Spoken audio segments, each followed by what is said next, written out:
여러분 안녕하세요. 오늘은 선생님이 부득이하게 집에서 원격으로 여러분과 수업을 하게 되었는데요.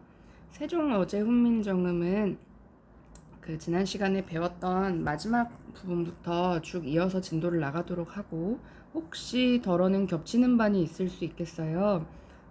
선생님이 이게 수업을 녹화해서 촬영을 하다 보니까 진도가 제일 늦은 반에 맞추다 보니까 그렇게 됐지만, 복습하면서 우리 한 번 더 짚어보도록 합시다. 자, 그러면 지난 시간에 아마 여기 홀베이 셔도까지 한 것 같아요. 여기서부터 마침내부터 저랑 같이 한번 보도록 하겠습니다. 선생님이 오늘 목 상태가 그렇게 좋지 않아서 좀 천천히 또렷또렷하게 말하도록 노력하려고 하니까 양해 부탁합니다. 자, 그러면 마참내부터 볼까요? 지난 시간에 했던 것처럼 아래아가 이렇게 계속 자꾸 나와요. 그래서 마침내는 현대어 풀이를 준해서 우리는 해석을 하는 수밖에 없다고 했었고, 마침내는 오늘날도 쓰는 부사와 거의 흡사하죠. 그러나 얘랑 얘를 보시면 이 음절과 이 음절의 아래아가 둘 다 표기가 되어 있고요. 이 둘 다 표기된 아래아가 현대어로 마침내로 바뀐 표기를 보아하니 하나는 아로 바뀌고 하나는 이로 바뀌었죠. 두 개가 다르게 변하고 있다라는 것 정도만 파악하고, 얘는 다음에 다시 나왔을 때 한 번 더 보도록 합시다. 마침내 제 뜻을 현대어에 준해서 읽도록 하겠습니다. 이때 우리는 오늘날 쓰이지 않는 표기가 형태가 나오고 있어요. 얘를 좀 잠깐 볼까요? 형태소를 분석해 보면요, 이렇게 되는데, 자, 중세국어에는 오늘날 우리가 된소리로 보통 사용을 하고 있는 것처럼 자음 두 개, 초성 두 개를 겹쳐서 하나의 자음으로 음운으로 활용을 하는 경우가 있었는데요. 가장 큰 예시로 오늘에 나왔던 뜨들이라는 단어에서 찾아볼 수 있을 것 같은데, 자, 하나만 필기를 하고 우리 같이 얘에 대해서 좀 얘기를 해봅시다. 아래 공간이 있으면 공간에 해도 좋고요. 아니면 개인적으로 포스트잇, 선생님이 나눠줬던 학습지 등에다가 써도 좋을 것 같습니다.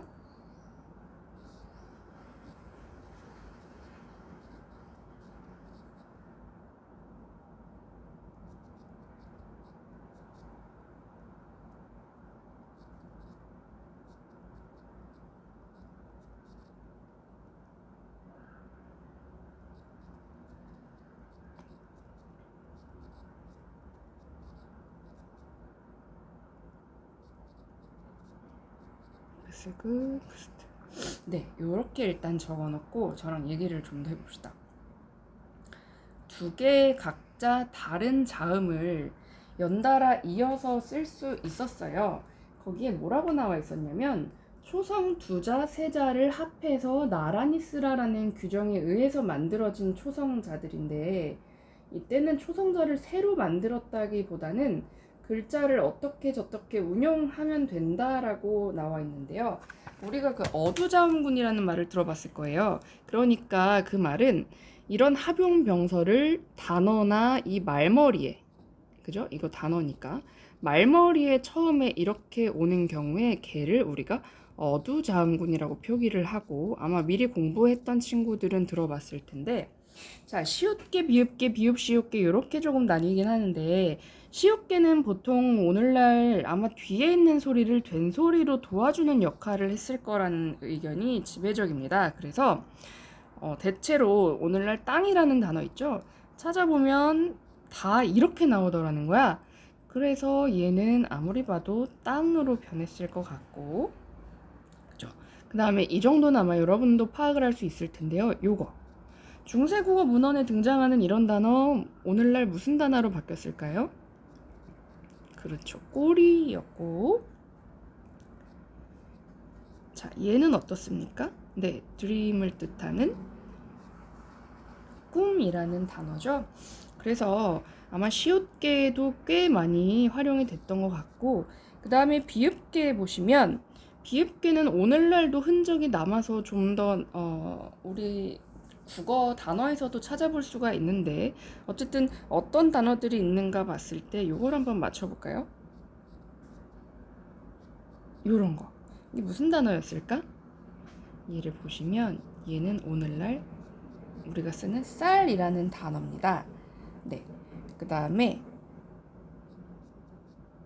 자, 이거 무슨 단어였을까? 얘는 오늘날 씨앗 할 때 씨입니다. 자, 그러면 얘는 좀 거창하죠? 세 가지 자음이 모두 다 같이 함께 합쳐져 있어요. 자, 가장 대표적인 사례로 이런 단어를 찾아볼 수가 있는데요. 네, 지금은 가야 할 때야. 지금은 우리 공부할 때야 할 때 우리 의존명사 때 있죠? 그 때를 다 찾아보시면 죄다 중세국어에는 이렇게 표기가 되더라. 아, 꽤 활발하게 합용병서가 쓰였구나를 알 수 있고요. 합용병서 지금은 외워두실 필요 없고 나중에 한 번 더 나올 때 같이 보도록 하겠습니다. 자, 그래서 이어 적었죠? 네, 연철. 세종대왕이 어리석은 백성들이 이르고자 말하고 싶은 바가 있어도 마침내 자기의 뜻을 실어, 즉 뭔가 충분히 펴지 못할 놈이 하니라. 이거 지난 시간에 첫 시간에 얘기했던 것 같아요. 이 정도는 외워두면 활용도가 높습니다. 네, 마늘 다자라고 했죠. 그래서 충분히 자기의 뜻을 펼쳐서 말하지 못하는 사람이 많았다라는 얘기입니다. 이게 한글 창제의 시초였죠. 문제의식이었던 거죠. 자, 그런데 여기 보시면 못할 놈이 하니라 그랬습니다. 백성을 격화시켜서 말한 것이 아니라 이때의 놈은 비속어가 아니라 일반 사람 전체를 얘기했었고요. 그러니까 백성들을 두루두루 일컫는 표현이었다라고 이해하시면 되고, 그런데 선생님, 지난 시간에 홀베이셔도가 제가 너무 중요하다고 하면서 못할 놈이 하니라에 봤더니 얘도 또 요런 표기가 보여요. 다시 한번 평태소 분석을 해보면 못, 하 플러스 이렇게 되어 있는 거죠. 그리고 제가 이거를 지난 시간에 관형사용어미라고 했고 얘도 역시 마찬가지입니다. 못할 놈이 이렇게 해석이 될 텐데, 네, 못할 사람, 그죠? 못하는 사람. 수식해 주는 것을 봤을 때 관형사용 어미는 확실한데요. 그렇다면 이때 표기를 가지고 아주 중요한 것은 아니라고 했지만 질문은 많이 했어요, 학생들이. 된소리 부호예요? 라고 해석할 수 있겠어요. 그러나 얘 보시면 홀베이셔도라고 첫 시간에도 읽었고 교수님 발음도 들려줬었고 제가 늘 된소리로 읽습니다. 얘는 된소리로 읽을 수 있는 여지가 없죠. 그래서 이럴 때는 얘를 된소리 부호라고 하지 않고 자, 요렇게 일단 써놓으실까요? 얘 이름은 여기서는 절음 부호로서 기능을 하고 있는데요. 네, 절음 부호라는 건 음절을 끝내라는 뜻입니다. 다시 얘기해서 연음시켜서 연결해서 읽지 말라는 건데요. 만약에 연결을 해서 읽었다고 치면 못할 놈이 이렇게 읽힐 거다냐? 그런데 그렇게 하지 말고 못할 놈이 하니라 이렇게 읽어야겠죠. 절음부호가 있기 때문에. 자, 그렇습니다. 그래서 이제 갑니다. 네는 나 플러스 첫 번째 지난 시간에 했어요. 주격조사 이가 결합된 형태고요. 이를 위하여 어여빈 여겨 또 시옷 받침이 들어가 있어요. 우리 중세국어의 훈민정음 최초의 15세기의 문헌에서는 팔종성법이 비교적 엄격하게 지켜진다고 했었고 그렇게 봤을 때 소리 위주로 표기가 되었는데 시옷이 종성에 있다는 건 디귿과 분명히 다르게 발음이 됐을 거다. 우리 지난 시간에 설명했었죠. 그래서 어여빈 여겨서 새롭게 28자를 맹가노니 그랬습니다. 그래서 잘 보시면 얘 역시 또 이응이 자기 교과서 보셔도 돼요. 형식적 이응이죠. 음가가 없어요. 그래서 제가 자라고 읽었습니다. 8자를 맹간오니 사람마다 해요 그랬죠? 선생님, 얘 뭐죠? 오늘날 쓰이지 않는 의문이 있는데요. 얘는 이제 같은 자음을 2번 겹쳐 쓰는 것. 아까 우리 합용병서를 여기서 했었죠. 여기서. 이번에는 얘는 각자병서라고 하는데요.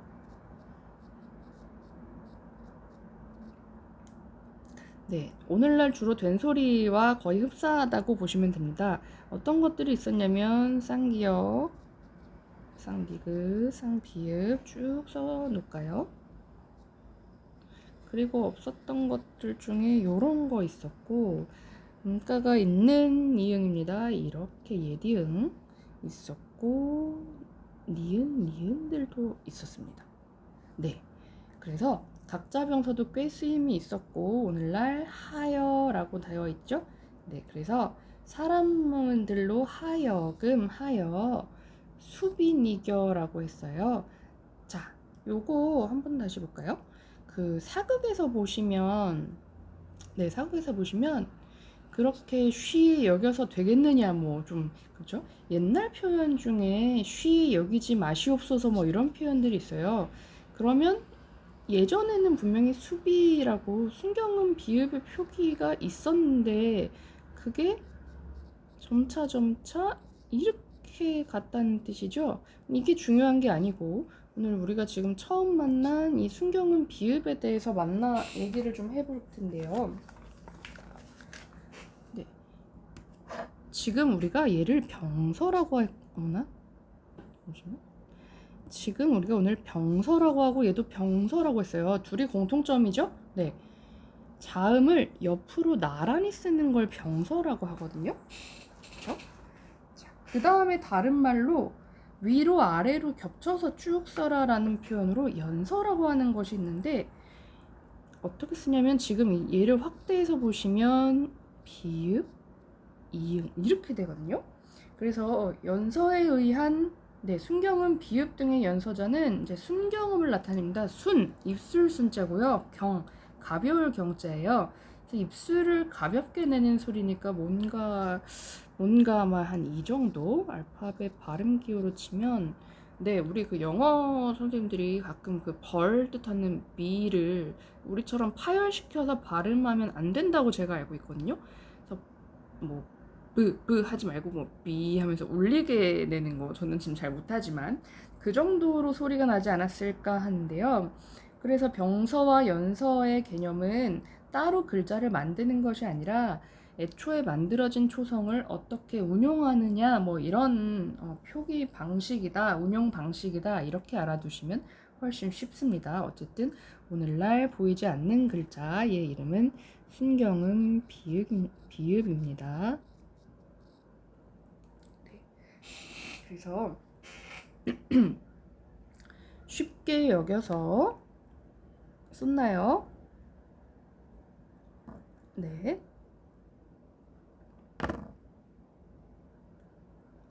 다음 볼까요?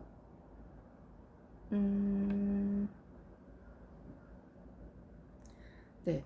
얘를 좀 더 보면요. 그 설명을 하나만 더 할까봐요. 오늘날은 W로 변화했는데 우리말에서 W는 오우에 해당합니다. 자, 그래서 보세요.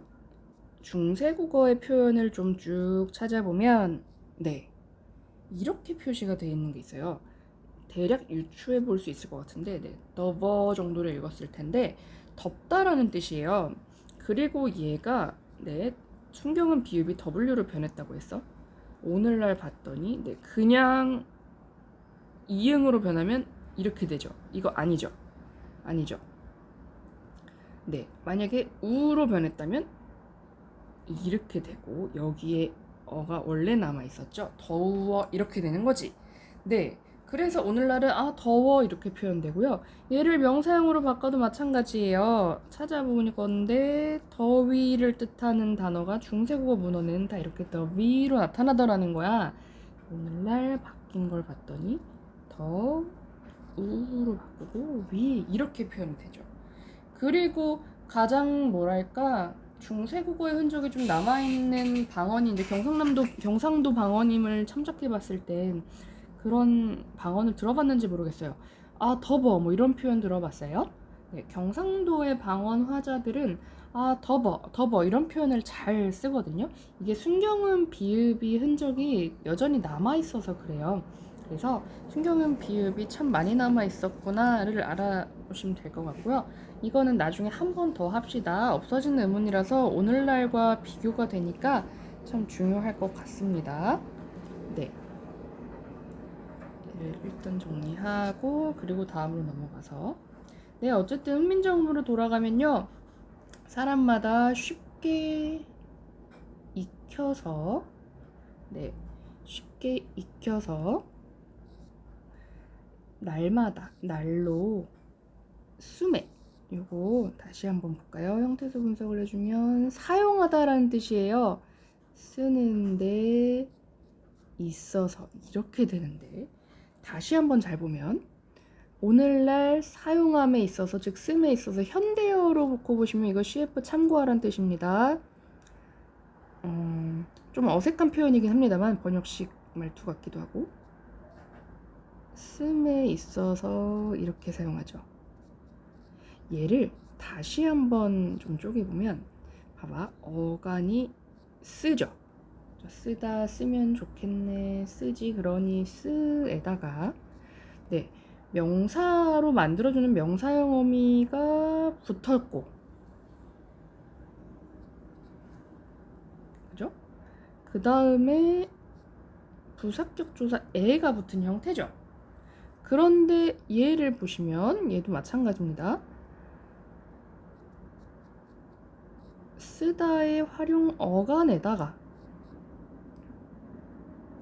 명사형 어미로 중세국어에는 옴과 움이 그때그때 모음 조화에 따라 왔었거든요. 그러면 아무리 봐도 우리 지난 시간에 했어요. 얘는 아래로 하향하고 있어요. 음성 모음이죠. 선택적으로 여러분이 어떻게 해야 되냐면 얘를 가져가야지. 그래서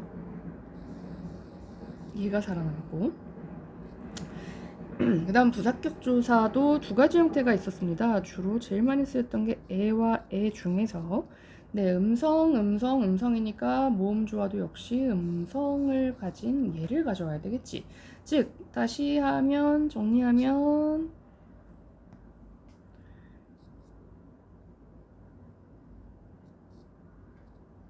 플러스 에 요렇게 됩니다.